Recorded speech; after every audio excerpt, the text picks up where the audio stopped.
Welcome back to Green is Good, and we're so excited now to go coast to coast with Andrea Jones. She's the Coastal Programs Director with the Audubon Society. Welcome to Green is Good, Andrea Jones.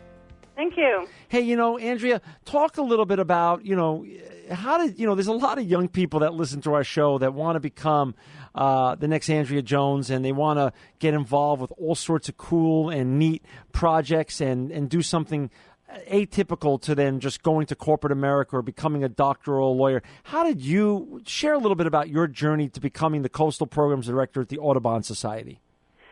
Well, I lived in Massachusetts, and I was always interested in camping and backpacking.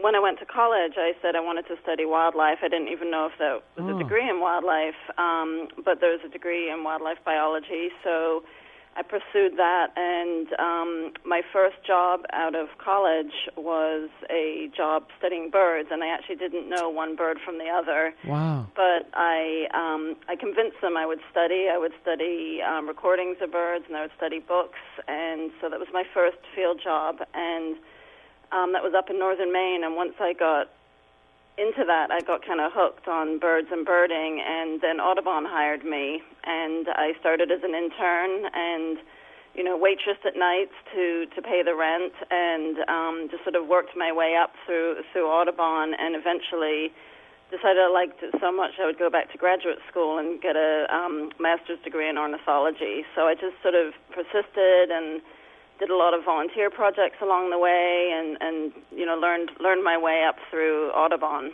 Wow. Well, good for you, and we're so thrilled to have you on because this is such an important topic and not one that you hear about every day in the news and the media and stuff like that, but one that we get to actually see every day, but we don't truly understand. So it's going to be fun for you to explain to our listeners what's really going on when we see the birds flying around and things of that such, which brings me up to, it's now in early May, and talk a little bit about spring and the spring migration, and what does this mean for the Audubon Society and for all the birds we see flying around?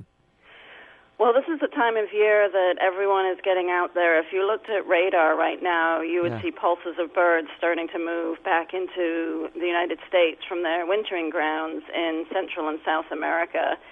And typically we say, Mother's Day weekend, especially on the East Coast, is when the birds are landing. They're coming in from long flights across oceans, across large patches of land, and they need places to rest and feed, and then they can often continue on their migrations up into the northern woods, whether it's up in Alaska or the Pacific Northwest or the Northeast. So this is really the time of year that it gets pretty quiet in the winter, but this is a time of year that the birds are all coming back, and they're coming back by the millions. And what is the term of art flyways mean? The flyways, we have four that we use in the United States: the Atlantic, the Mississippi, the Central, and the Pacific. And those are basically the highways in the sky that the birds are following during migration. Birds are pretty much keyed into using the same pathways for migration every year, and those are the routes they take from their wintering grounds down in Central and South America up to their breeding grounds up in sort of the northern regions of North America. And those are the paths that they follow, and they stick to them for the most part. That's interesting. Is bird watching really an esoteric hobby, or do just regular folks, are they into watching birds and understanding what's really going on around us with regards to birds and migration habits and just the beauty of birds? Well, more people are doing bird watching than you'd think, and that includes people that are watching birds in their backyards to people that are really actively going out and keeping lists and keeping track of every bird they see. There's sort of a range of bird watchers. But the U.S. Fish and Wildlife Service did a study in 2011 and said there's 46 million people that consider themselves bird watchers in the U.S. That's wonderful. So it really is much more common of a hobby than people think. It is, and it's a big industry. We spend over $4 billion on bird food, over $900 million on binoculars and spotting scopes. So it's turned into a big industry for young kids to older people. That's great. In California, the Audubon California has a wonderful tagline and it's so simple. It says birds matter. What does that mean to you, and what does that mean for the Audubon Society?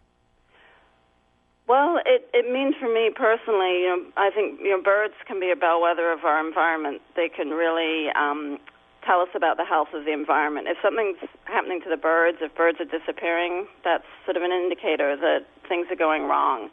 And so that's sort of a call to action for Audubon to get involved. But it also sort of reminds us that, birds, as you said, are not esoteric. There's not an esoteric hobby. They're everywhere. They're in our literature. They're in our music.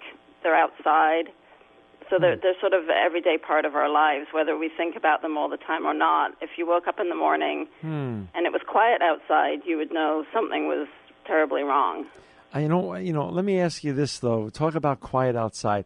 When you wake up on the West Coast and you hear birds outside of your home and where you live, are you able to tell now, based on your education and all the experience you've had, what type of bird that is singing outside of your bedroom area?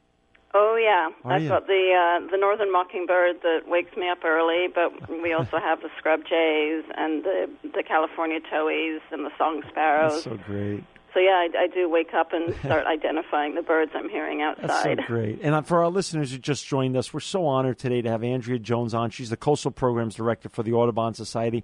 And for those who are not familiar, I'm on their website now. It is just a wonderful website. Thanks. It just truly is. And, I just have to read your mission: to conserve and restore natural ecosystems, focusing on birds, other wildlife, and their habitats for the benefit of humanity and the Earth's biological diversity. For our listeners out there, please go to audubon.org, audubon.org, and support this great organization. Andrea, what is it? What are we going to? How do you inspire our parents of today to get their kids into birds? What's some pearls of wisdom you could share with parents to help get their kids interested in birds? Well, there's two things. One is putting out a bird feeder and getting a bird book and just watching what birds come to your yard. And that's a great way to begin watching birds because you can see them up close and personal. The other way is to go onto our website and find out where there's a local Audubon chapter near you or a local Audubon Nature Center. And all of our chapters and nature centers have some kind of programs for parents and kids. And whether it's a bird walk or more of a lesson on how to go bird watching, that's a great place to start to get involved. Summer's coming up, and most of our nature centers and a lot of our chapters offer summer camps for kids, which is another great way to get kids involved and get them outside and interested in nature. I got to ask this. This is because my memory's a little foggy, but I know I was blown away. The last time the Audubon Society was on on Green is Good, our guest was talking about how far a bird can fly. How far can a bird fly without taking a break in terms of length and duration? It really depends on the bird. An Arctic tern flies 10,000 miles. Some birds only travel a few hundred miles a night. It depends on the species, but certainly, they can fly several hundred to 1,000 miles, and they're often going over ocean. They're often crossing vast patches of forest without stopping. It's a pretty amazing journey, and one of the most amazing things to me is songbirds, and they're actually migrating at night. And if you go out at night during spring migration in May, you'll often hear chip notes in the sky, and those are birds migrating at night, communicating with each other, and they're using the stars to navigate, which is just an amazing phenomenon. And then when they get hungry, they'll stop in the day, they'll find a patch of oak trees and stop to feed, and then they'll get up the next day when the winds are right and start moving again. So wait a second. So that's wonderful. But you mean there's birds that can leave one continent and fly across an ocean without taking a break? Yes, there are. Oh, my gosh. That just blows me away. Talk a little bit about the Audubon Society does so many things in terms of conservation, education, and motivation. Talk a little bit about all those things, the great things that your organization does. Well, we do a little bit of everything with birds being our tagline, and Sure. we buy land in some places. We restore habitat, so we bring habitat back to more natural conditions. We study birds. We have research programs across the country studying how birds are behaving, how you better improve their habitats. A lot of what we do is getting people involved in nature, so we have robust education programs across the country. We do educational programs and bird watching tours to get people involved and get people outside. We do a lot of policy work, so we work in Washington, D.C. on environmental issues, such as the Arctic drilling up in Alaska. So we're really advocates for birds and the environment, everywhere from policy to education to research. Wow. And how can people get involved? Give us some windows of, some doors that our listeners can walk through. Well, I think one way, sort of a door people first walk through is often just participating in a bird walk. And that would be, as I said earlier, just through a nature center or through an Audubon chapter, and you can find those on our website. But another way to start to get involved is to participate in a volunteer project such as a bird count. We call that citizen science. And some of probably our most popular citizen science activity are Christmas bird counts. And there's Christmas bird counts all over the country. The Christmas bird counts have been going on for 100 years. So it's a great series of data for us, but it's a great way to get involved. You don't have to be an expert bird watcher, but you can go out, and it's within a 10-day window of Christmas, and you can team up with a group and just go out and count every bird that you see, and that's often how people start to get involved. That's awesome. We're down to the last 3 minutes or so, and I have a few other questions, Andrea. But before I ask any others, talk a little bit about, you know so much about birds, and this is become your life now and your profession, and I'm sure so much, in so many ways, your passion. What's your favorite bird? I would have to say my favorite bird is the white-tailed kite. Why? It's a cosmopolitan bird, so it sort of fascinates me that you have some species that manage to live around the globe, and it's just it's a beautiful, sleek bird. It's a bird of prey. It lives here in California, and it's often seen hunting and hovering over grasslands, and it's sort of a white and pale gray.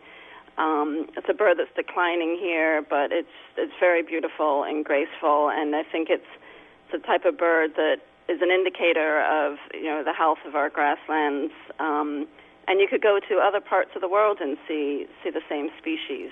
We're down to the last couple of minutes or so, about a minute and a half. Talk a little bit about the future. Are you hopeful about where we're going as a society and with regards to environment and interrelationship with birds and the environment at large? And how can we leave a better world than we all inherited here? I think we can all be stewards, whether it's in our backyards, and I see more and more people getting involved in the outdoors and nature, but I think we really have to push that with children. It's easy for kids to be inside today on the computers, but we need to get kids outside and sort of maintain their connection to the natural world. If we do that, I think there's hope for the future. But, with increasing memberships of Audubon societies and local chapters, I think there's hope and there's ways to get involved. But it all starts in your backyard, planting native plants to attract birds into your yard, getting rid of pesticides and herbicides that might be used in the environment. There's a lot of different things. And I think there's being a lot more attention paid. I think, birding used to be an esoteric hobby, but people talk a lot about birds and bird watching in the environment today more than they used to a few decades ago. So I think there is hope for the future in that regard. Well, I love that. And Andrea, we're going to have you back or whenever you want to talk about birds and the great work that the Audubon Society is doing. And 46 million people, as you said at the top of the show, can't be wrong. So please go out and enjoy the birds and also enjoy going to the Audubon.org and see Andrea's great work and support the Audubon Society at Audubon.org. Andrea Jones, you're an inspirational leader and truly living proof that green is good.